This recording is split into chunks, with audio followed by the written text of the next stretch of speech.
जय श्री कृष्णा। राधे राधे। आज 10 जनवरी 2026 है। आग माघ महीने की कृष्ण पक्ष की सप्तमी तिथि है और शनिवार है। आज हम सुनेंगे शनिवार से जुड़ी हुई कुछ कथाएं, क्योंकि कुछ कथाएं और भी सुनेंगे जो आज के कल्याण के लिए जो बहुत ही सहायक होंगी। आप सब सुनिएगा मेरे साथ में और वीडियो के अंत तक बने रहिएगा। आज सप्तमी तिथि 8:24 के आसपास है। उसके उपरांत अष्टमी तिथि लग जाएगी। अष्टमी के निमित्त आप कथा इत्यादि सुनी जाए तो बहुत लाभ देती है। साथ ही आज हस्त नक्षत्र और चित्रा नक्षत्र है जो कि अति सुंदर है। सुकर्मा योग का निर्माण हो रहा है। आज राहु काल का अशुभ समय करीब 9:54 से 11:14 के आसपास का रहेगा। आप अशुभ समय में किसी भी नए कार्य की शुरुआत ना करें। आज सूर्य उदय का समय 7:14 और सूर्य अस्त का समय 5:54 पे रहने वाला। आज हर कार्य की जीत का समय सबसे सुंदर समय 12:12 से 12:55 तक रहने वाला है। साथ साथ इसके बाद बता दें शुभ चौघड़िया का समय प्रातः काल 8:34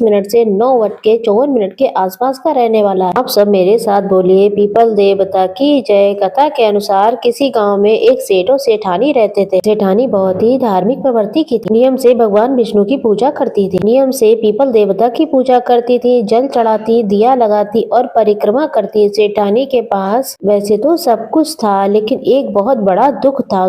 उसके पास कोई संतान पुत्र नहीं था। इसी दुख के कारण सेठ सेठानी हमेशा ही दुखी रहते थे। सेठ जी की उम्र बढ़ती ही जा रही थी, वहीं सेठ जी की चिंताएं भी बढ़ रही थी। एक दिन सेठानी ने एक तरकीब निकाली। उसने दाई बुलवाई और कहा कि सेठ से जाकर कहो कि मैं गर्भवती हूँ और ये बात पूरे गांव में फैला दे। इस काम के लिए उसने दाई को बहुत सारे पैसे दिए। दाई कहती है आज तो मैं कह दूंगी, लेकिन जब बच्चा पैदा हो जाएगा और बच्चा पैदा होने का जब समय आ जाएगा तब तुम क्या करोगी। तब वो कहने लगी जब किसी के यहाँ बच्चा होगा तुम थोड़ी देर उसे यहाँ पर ले आना और उसे रुला देना।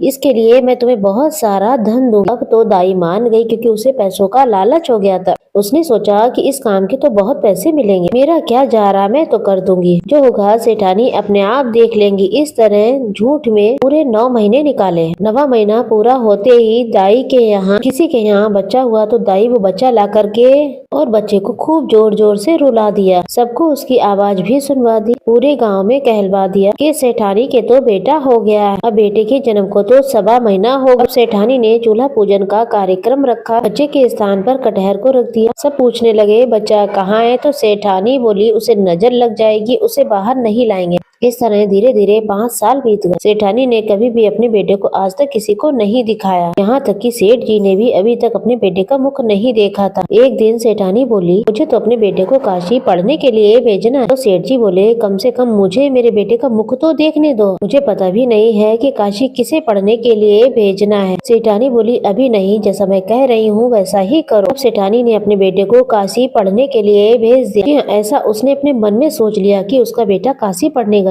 इस तरह से दिन निकलते जा रहे थे। सेठानी का वह बेटा जिसे अभी तक किसी ने नहीं देखा था, वह करीब 16 साल का हो गया था। एक दिन सेठानी फिर से सेठ जी से कहती है कि मुझे मेरे बेटे का ब्याह करना है, आप एक सुंदर सी कन्या को खोजो, मेरे बेटे की शादी करवा दो। तो सेठ जी कहते हैं मेरे को क्यों पागल बना रही हो, मैंने अभी तक अपने बेटे को देखा तक नहीं है, मैं उसकी शादी कैसे करवा दूं। सेठानी बोलती है जैसा मैं कहती हूँ वैसा करो, लड़की ढूंढो, बेटा आ जाए। तब सेठ जी कन्या को ढूंढने के लिए निकल जाते। चलते चलते एक गांव में पहुंचे। वहाँ पे कुछ लड़कियां खेल रही थी। जब सब लड़कियां अपने घर जाने लगी, एक लड़की उसे बहुत ही समझदार दिखाई दी, वो आ रही थी। तो सेठ जी ने देखा तो वो भी उसके पीछे पीछे चल दी। घर पहुंचकर उसके पिता से बात करते और शादी तय कर देते हैं। जब लड़की के पिता लड़के के बारे में पूछते हैं तो वह कह देते हैं कि सेठानी ने उन्हें घर पर अभी नहीं है, उनका बेटा अभी काशी पढ़ने गया है। लड़की के पिता कहते हैं फिर ब्याह कैसे होगा। तब वो कहते हैं कटहर के संग में ब्याह कर दूंगा। शादी की रस्में भी शुरू हो जाती हैं, सगाई भी कटहर के साथ हो जाती है, शादी भी कटहर के साथ हो जाती है और फेरे भी कटहर के साथ ही हो जाते हैं। करते करते बहू ससुराल भी आ जाती है।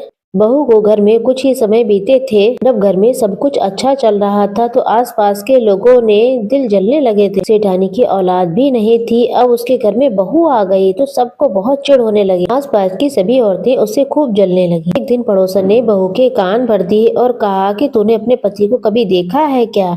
तब बहू ने मना कर दिया। तब सबने कहा कि सभी ने बहू के कान भर दिए। तब बहू ने सास के पास जाकर पूछा, मेरे पति कहाँ हैं और वो कब आएंगे? सास पूछती है, ऐसा क्यों कह रही हो? तब वो पड़ोसन ने जो कुछ कहा वो सब कुछ बता देती। तब सास समझाती है कि उन लोगों के साथ उठा बैठा मत कर, ना ही बात किया कर। सास जब भी कभी बाहर जाती, मंदिर जाती, तो बहू घर से बाहर ना जाए, उसका मन भी लगा रहे, इसलिए बहू को सारे कमरों की चाबी देकर चली जाती। जाते समय कहती थी कि इतने बजे मैं आऊंगी, कमरा खोल खोल कर देख लेना। बहू उन कमरों को खोल खोल कर देखती है। एक कमरे में बहुत ही सुंदर सुंदर कपड़े रखे होते हैं। कपड़े पहनकर देखती है तो बहुत खुश हो जाती है। दूसरा कमरा खोलती है तो उसमें बहुत सारे गहने होते हैं। रोज नए नए कपड़े पहनती है और खुश हो जाती है। सोचती है कि मेरा ससुराल तो बहुत अमीर है। तीसरे कमरे में खूब सारी मिठाइयाँ रखी थी। चौथे कमरे में अनाज खूब, उसके अगले कमरे में कुछ भी नहीं होता। इस तरीके से उसने सारे कमरे देखे, सब में कुछ न कुछ भरा हुआ था। एक दिन बहू सब चीजों से बोर हो गई। तब उसने घर का आखिरी कमरा खोला। बस वही एक कमरा बचा था जो कि उसने अभी तक नहीं खोला था। अब तो उसमें बहुत अजीब ही नजारा था। उसके अंदर एक पीपल का पेड़ था, एक मंदिर भी था, बहुत सारे भगवान की तस्वीरें भी थी। बहुत ही अजब नजारा था। बहू वहाँ पर बैठी थी। अभी पेड़ में से एक लड़का निकला। बहू से पूछा, तुम कौन हो? तब वो लड़का बोला कि मैं तेरा पति हूँ। कहने लगी, तुम तो काशी पढ़ने के लिए गए थे, तुम कब आए और इस कमरे में क्या कर रहे हो और बाहर क्यों नहीं आते? अपनी माँ से क्यों नहीं मिलते? बाबा से क्यों नहीं बात करते? कभी मुझसे भी मिलने नहीं आए? तब लड़का बोला, कुछ भी मत पूछो, जैसा कहता हूँ वैसा ही करती रहो और मेरी माँ को भी मत बताना कि मैं आ गया। उसने सोचा कि कुछ अजीब बात तो है, फिर भी हाँ कर दी उसने अपने पति को कभी देखा तो नहीं था। उसे लगने लगा कि अगर घर में कोई आया है तो वो मेरा पति ही होगा। उसके साथ खूब बातें करने लगी। जब भी सासू माँ कभी बाहर जाती, मंदिर जाती, सीधा बहू उस कमरे को खोलती और अपने पेड़ पर बैठा हुआ लड़का निकलता और दोनों खूब बातें करते, खाते पीते और एक दूसरे से मेल मिलाप करते। एक बार की बात है कि बहू गर्भवती हो गई। सेठ सेठानी उस पर बहुत चिल्लाए, तूने तो मेरा बुढ़ापा खराब कर दिया, मेरा मुंह काला कर दिया, बेटा तो घर में है नहीं।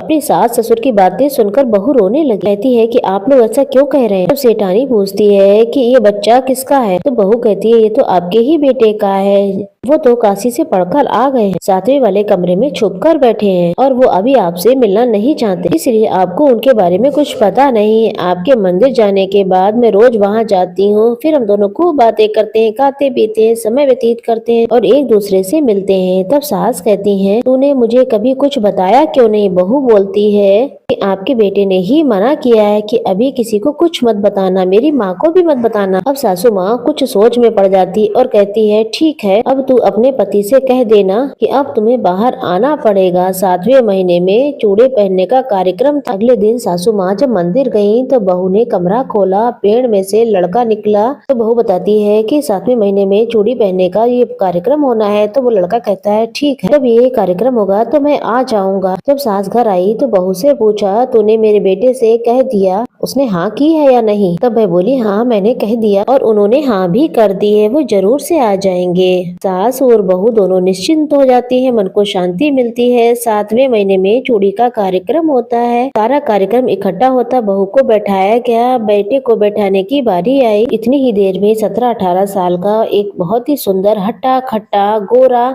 एक लड़का आता है और बहू के बगल में बैठ जाता है। वहाँ पर उपस्थित मेहमानों के मुंह खुले के खुले रह जाते हैं। सारे गांव वाले थे उसे देखकर चौंक से जाते हैं, अरे इतना सुंदर लड़का। तभी सभी औरतें कहती, अच्छा तभी सेठानी ने किसी को नहीं दिखाया, अपने बेटे को हमेशा अपने बेटे को छुपा कर रखती थी, कहीं बेटे को नजर ना लग जाए। कार्यक्रम खत्म होने के बाद सब चले जाते हैं तो लड़का भी जाने लगा। तो उसकी माँ उसका हाथ पकड़ लेती है कि बेटा तुम कहाँ हो और कहाँ से आए हो, कैसे हो? तो वो लड़का बोलता है कि माँ मैं आपका बेटा हूँ, मुझे तो पीपल देवता ने भेजा है आपके पास। आप पीपल देवता की पूजा करती थी और हमेशा ही अपने लिए औलाद मांगती थी। पीपल देवता ने आपकी प्रार्थना स्वीकार कर ली और मुझे आपके बेटे के रूप में भेजा है। तब माँ बेटे को लेकर पीपल देवता के पास जाती है और उस लड़के से बोलती है कि मैं कैसे मान लूँ कि तू मेरा बेटा है और तुझे पीपल देवता ने मेरे पास भेजा है। तब वह लड़का वापस से पीपल देवता में समा जाता है। जब माँ प्रार्थना करती है, उसे आवाज लगाती है, तब वो पीपल में से बाहर निकल आता है। तब सेठानी को पूरा विश्वास हो जाता है कि पीपल देवता ने पूजा प्रार्थना और मेरी मनोकामना को आज पूर्ण कर दिया है। उसकी प्रार्थना पूरी हुई। पीपल देवता ने उसे पुत्र का वरदान दिया। हे पीपल देवता, जैसे सेठानी को पुत्र प्राप्ति की कामना को पूर्ण किया, उसकी मनोकामनाएं पूर्ण की, जैसे उसे बेटा दिया, संतान दी, वैसे ही सबकी मनोकामना पूर्ण करना। आपकी पूजा करने वाले, परिक्रमा करने वाले सबकी मनोकामनाएं पूर्ण करना, सबको संतान देना, सबकी संतानों की रक्षा करना। तो बोलिए मेरे साथ, पीपल देवता की जय हो, शनिदेव भगवान की जय।